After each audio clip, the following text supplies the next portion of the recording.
All right, what's up, boxing fans? It's Aztec 101. So this video is going to be a post-fight review video for Vergil Ortiz versus Serhii Bohachuk. It's actually going to be an event review video because I was at the fight.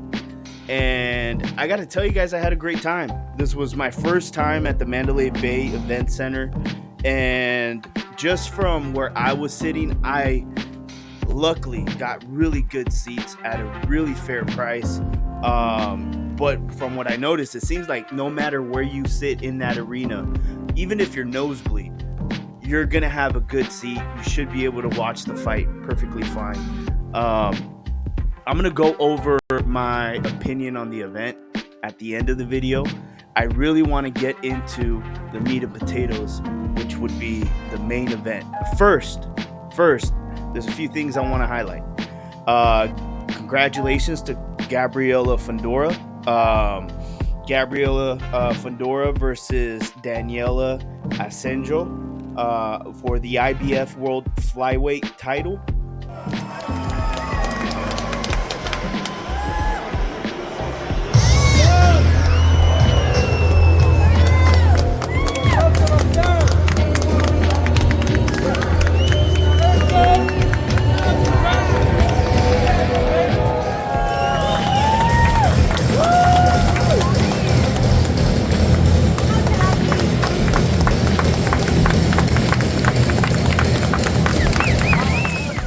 I got to tell you guys, it seemed like the crowd was actually enjoying the fight and everybody was really supportive.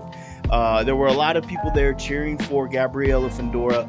When she walked out with her brother holding up her title, the crowd went crazy. I mean, it seemed like she has just as many fans as he does. There were a lot of people there that were there to see her, and they were there to see Sebastian.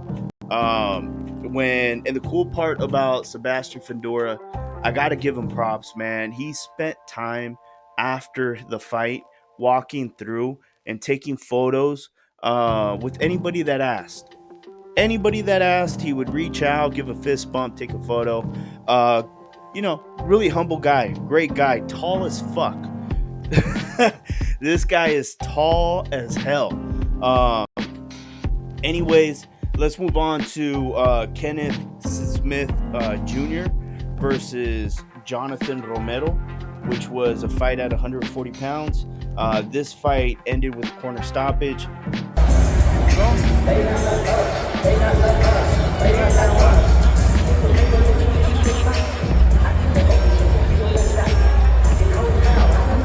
They had to stop the fight.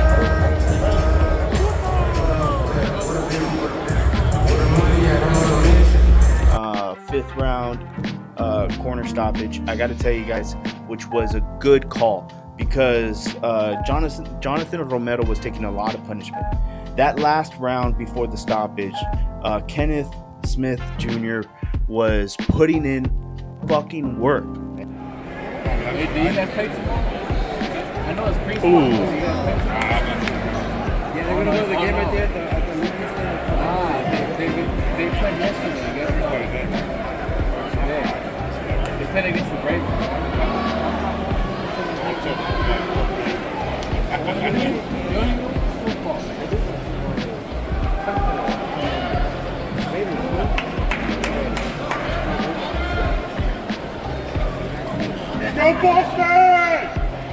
And he was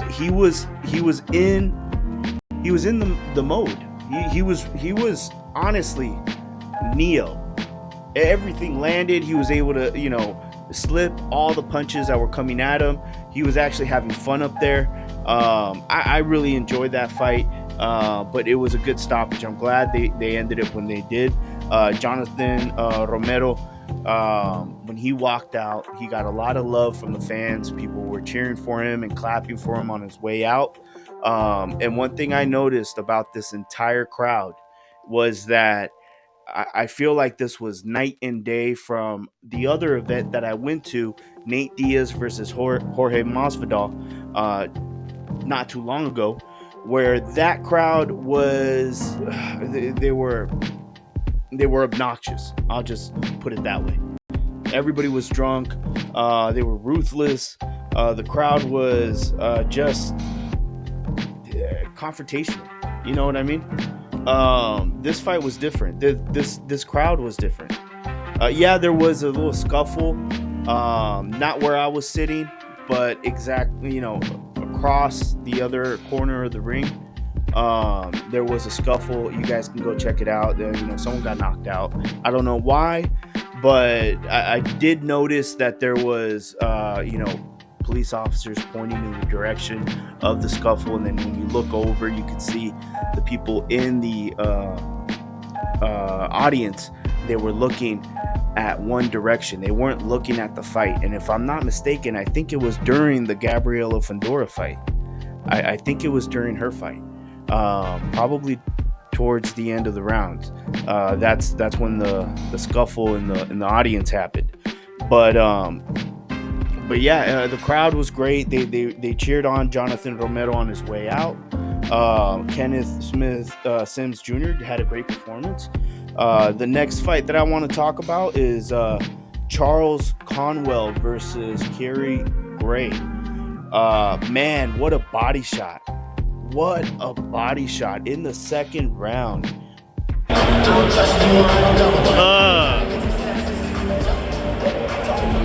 Right there. Boom again.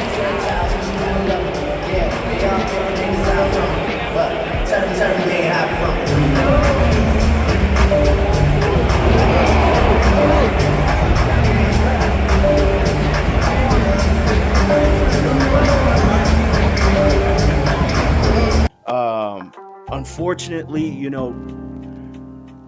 this is the fans were really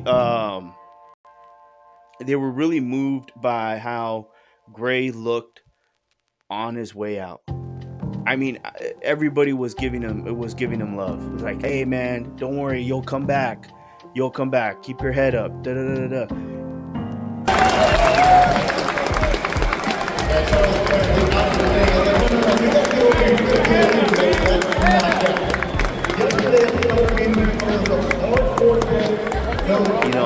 The fans were actually really really nice. And I got to tell you, that's not always the same in every fight. I mean, I went to back in the day, I went to Victor Ortiz, and it was Victor Ortiz versus Andre Berto. And when Victor Ortiz lost, this was a rematch. When he lost, people were throwing pizza boxes when he was walking out on his way out, and the crowd fucking hated him. This crowd was not that crowd. You know what I mean?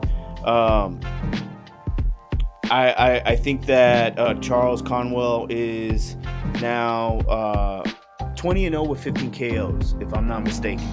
20-0 with 15 KOs. Solid performance. We didn't really get to see too much of him in the ring because in the second round, one clean body shot, and it was over. I mean, actually, it was set up perfectly. There was a body shot that he landed right before the body shot that actually pushed the button to drop Gray. But man, I'm gonna keep an eye out on Charles Conwell. 154 pounds. This guy looks strong, man. He looks strong, very strong. Let's go to the main event now. Main event: Vergil Ortiz versus Serhii Bohachuk. All right, Vergil. Got it. That's right.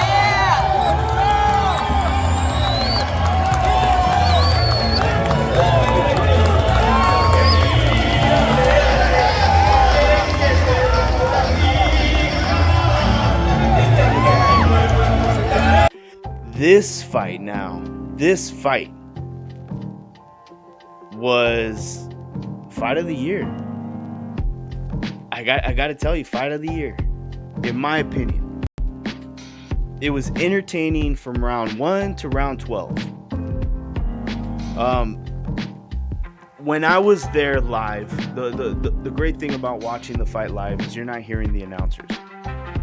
You still get to see the screen.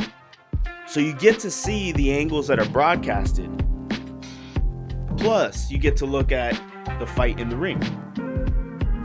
So while you're watching the fight, you're not swayed. I mean, the only thing that could sway you it would be the people around you and the crowd. Okay, but I actually didn't get bothered by the announcers because I didn't experience that. I wasn't. The commentary was something that I didn't catch until I rewatched the fight this morning. So when I was at the event, obviously I'm enjoying the fight. I'm not scoring the fight, but I kind of get an idea towards the end of the fight that this fight was really close, really close. And I could, I felt like I could see Bohachuk winning. I could see Ortiz winning. I could see a draw. This fight seemed pretty. I mean, it just seemed hard to tell who won. And then they announced Vergil Ortiz the winner, and the crowd, yeah, they cheered immediately. They cheered, and they cheered for Bohachuk as well. On the way out, when Bohachuk was going back into his locker room, from where I was sitting, right at the gate, you could hear that fans were. I mean, I was giving him a lot of love. I was like, "Hey, man, good work. Thank you for the show. Honestly, thank you for the show." And Vergil Ortiz got a lot of love on the way out too. Now let's talk about the scoring of the fight. I end up getting home and I'm noticing that people are screaming that this was a robbery. And then the punch stats come out today. I think it was either today or yesterday. And then people are making arguments, using the punch stats to say that, this is, hey, look, this is why Vergil won. And then there's people that are saying that, Vergil clearly won. From what I'm noticing is that it just supports what I felt when I was watching the fight live, which was that this was potential. This should have been a draw. That's what it felt like. It felt like a draw. So then I come home, and this morning I rewatched the fight, and I have my own scorecard.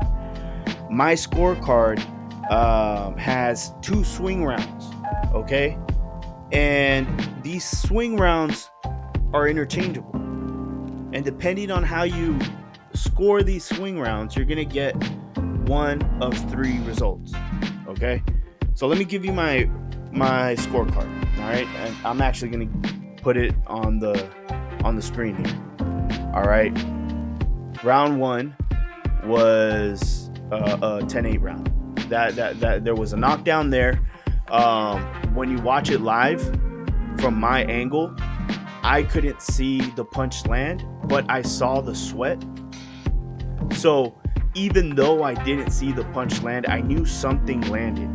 So in my head, when they called it a slip, immediately I thought, no, that's not right. Something fell off. And I'm actually very happy that they actually fixed it. They didn't just let it go. Round 5, which we'll go over that in a little bit, I'm happy that they fixed it, that they actually overruled the slip and gave them a knockdown. But anyways, round 1, 10-8. That goes to Bohachuk. All right.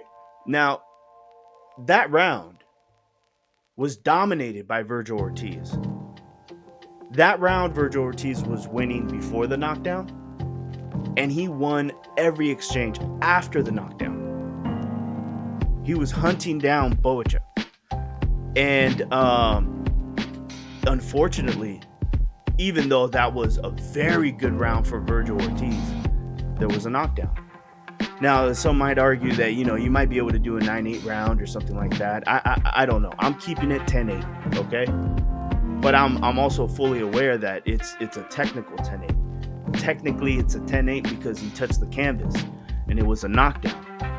But I'm also fully aware that round 1, Vergil Ortiz was a better fighter. He was landing the better punches. It's just, it is what it is, right? So round 1, 10-8. Round 2, I gave it to Vergil. So round 2, I thought that was a clear Vergil round. I think he kept the momentum after the knockdown, and he just, took it over and went on to the second round. The third round, I also gave it to Vergil Ortiz. All right. I think in both the second and third round, Vergil was showing some pretty good defensive moves too. I wish he was a little bit more defensive minded throughout the whole fight. He might have avoided some of those knockdowns, but it looked like when he wanted to, and when he wanted to be defensive and use his head movement and jab, he was able to do it perfectly. He was making Bohachuk miss a lot. That was very obvious, right? I know a lot of people watching the fight. Maybe you guys were watching it on TV, and the commentators might have swayed the way that you guys were watching it, because they might have counted or acknowledged punches that actually didn't land. But I do have to say, when I was there live, a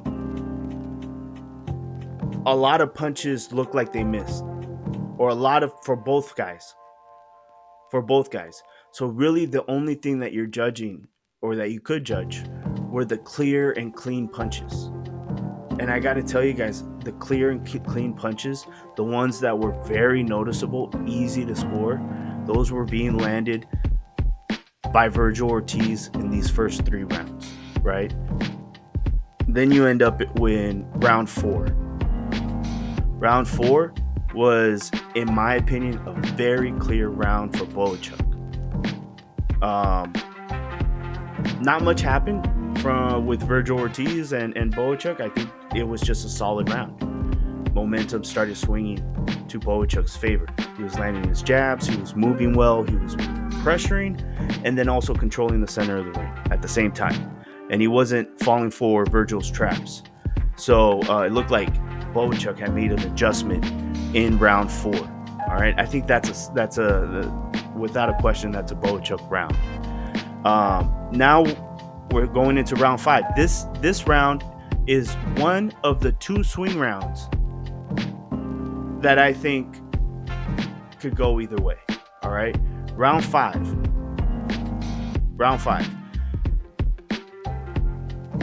Give it to if you give it to Bohachuk, that's perfectly fine with me. If you give it to Vergil, that's perfectly fine to me. Round 5, I think, is a swing round. All right. Round 6 was a Vergil round. All right. Vergil Ortiz came back, won round 6. Okay. Round 7, that's another swing round. You can go either way. One, Vergil Ortiz was more accurate, landing some of the cleaner punches, while you had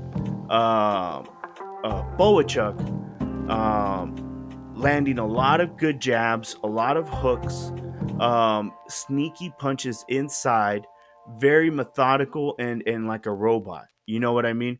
But this was one of those swing rounds that I am okay with you going either way. Okay?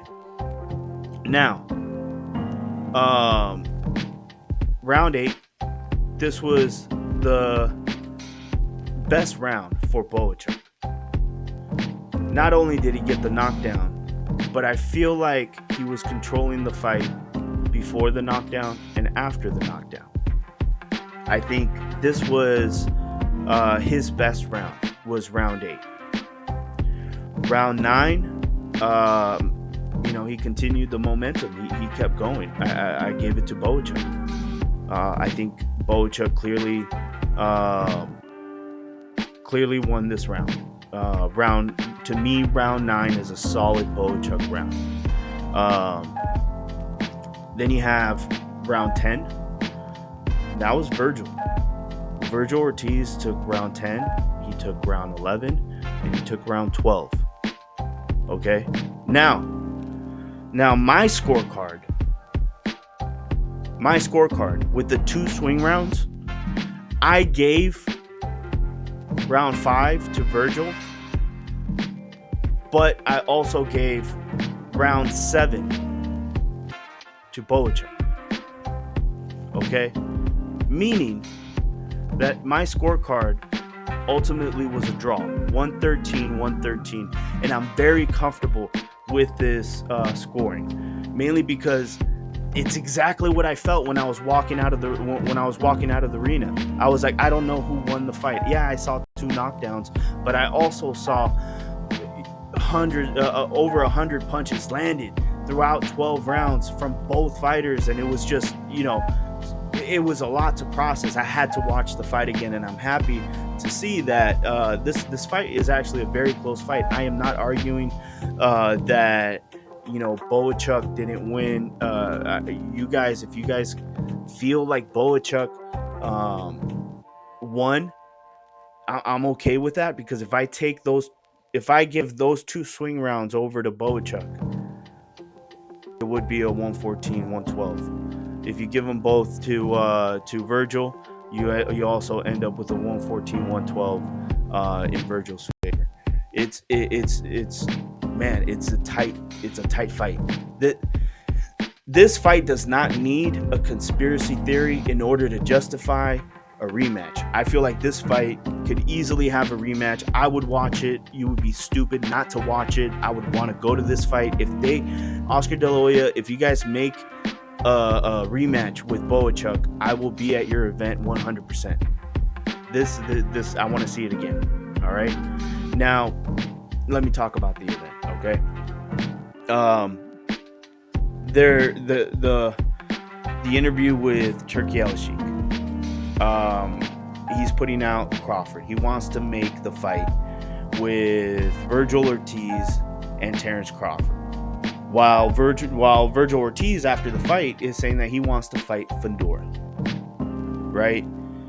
None of this is making any sense to me. I don't know why they're not seeing eye to eye, and that shit was fucking stupid and confusing.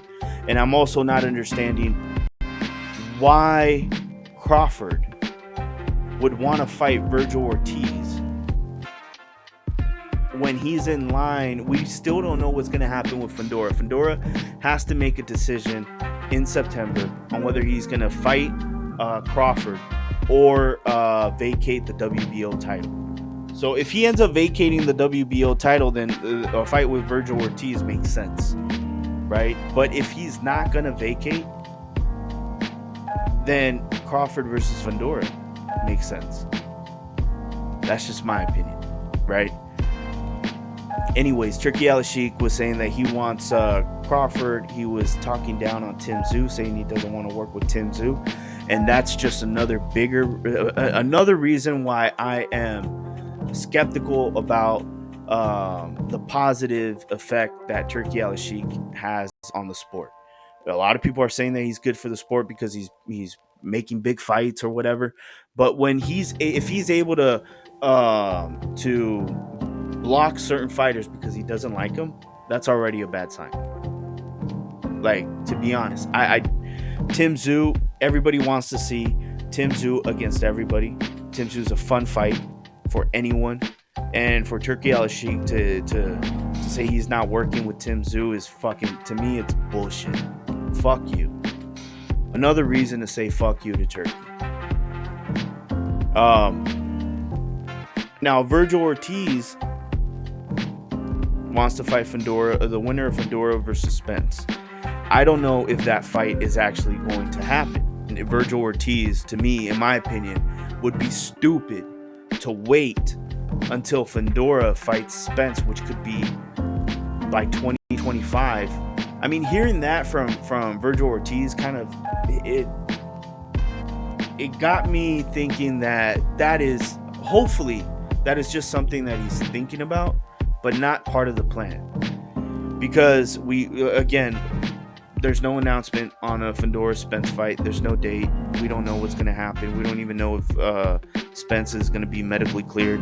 And then if the fight does happen, it's probably going to happen in 2025. By the time that Vergil Ortiz finds out who the winner is and then has a training camp it's going to be mid 2025. What the fuck?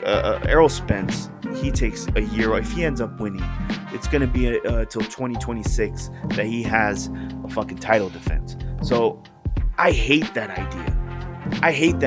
Vergil, I do not want to hear you talk about Fedor and Spence. I don't want to hear about that shit. It makes it makes me believe that you're going to be out of the ring for a very long time. I want to hear you talk about Crawford. I want to hear you talk about Tim Tszyu. I want to hear you talk about other fighters. Just anybody else. But not Spence. Anything that involves Spence, that's add a year and a half to when we're going to see that. You know what I mean? But other than that, man, fight of the year, I think Bohachuk deserves a rematch. I want to see Vergil versus Bohachuk. Again, this fight should happen at the end of the year. It should happen in December. There's absolutely zero reason for this fight to not happen. And I think Oscar De La Hoya is... look, Oscar, you put on great fights. And you're a top promoter. And I know you want to show respect. You know what I mean? But you don't have to grab your ankles, man. Not for Turkey. You don't have to do it. I know that.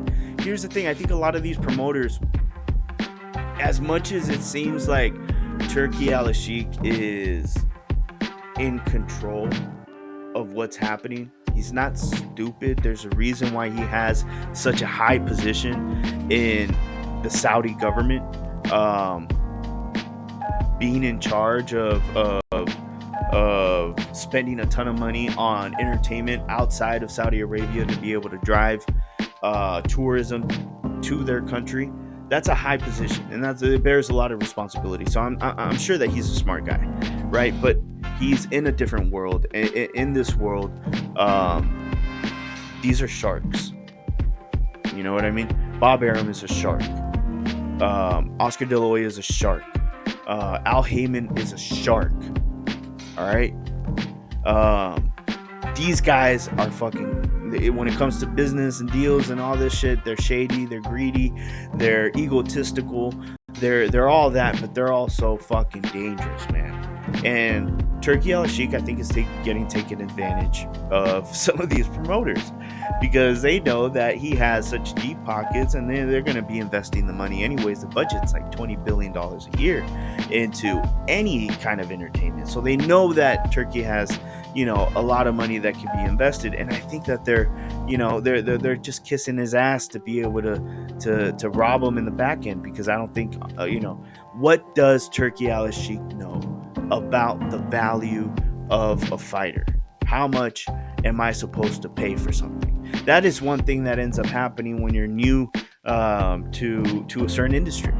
You know what I mean? Any industry, anybody that's ever started a business, you know that you're going to adjust your overhead as you end up finding out how to do things cheaper. And once you find out how to do things cheaper and you become more cost effective, you'll be able to make better decisions. But in the meantime, while you go through that learning process, there's going to be a shark that's going to be eating your food. And they're just going to, until you figure it out, they're going to be, overcharging you, overpricing you, and manipulating you until you figure it out at peak game, find out what's going on. So I have a feeling that Serhii Al-Sheikh is getting swayed and swindled by all the promoters. This is including Matchroom, Eddie Hearn, for sure. Eddie Hearn, he's the one that blew the dog whistle. He's the one that let everybody know, like, look, man, I got a fucking guy over here. This fucking fool is willing to invest his whole fucking pocket into boxing, and he's willing to pay top dollar. So all the other sharks are like, all right, let's go over there. Let's see what's happening. And they're all fucking trying to make this deal because they know that Serhii Al-Sheikh, in some way, shape, or form, eventually is going to figure out what they're doing. But yeah, I don't think he has yet. That's just my opinion. Now, you guys let me know. Tell me what you think. I would love to know that. If you're going to argue that Bohachuk won, I would love to know, what rounds did you give to Bohachuk? What rounds did you actually score for Bohachuk and Vergil? Again, this was a great fight. Great fight. Fight of the Year candidate. Just, you know, I've been going on for a while, so I think I'm going to end this video here. But hopefully you guys leave a comment, subscribe, and let me know what you think. This is Aztec 101 in the ring, and I'm out.